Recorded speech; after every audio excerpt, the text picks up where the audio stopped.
بسم الله الرحمن الرحيم. اللهم صل على محمد وآل محمد.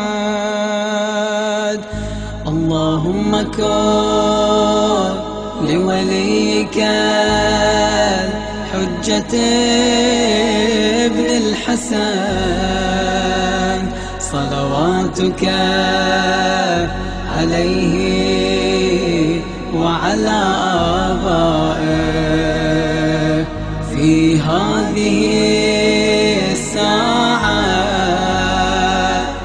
وفي كل ساعة، وليا وحافظا وقائدا وناصرا ودليلا وعينا، حتى تسكنه أرضك طوعا وتمتعه فيها طويلا. يا مدبر الأمور، يا باعث من في القبور، يا مجري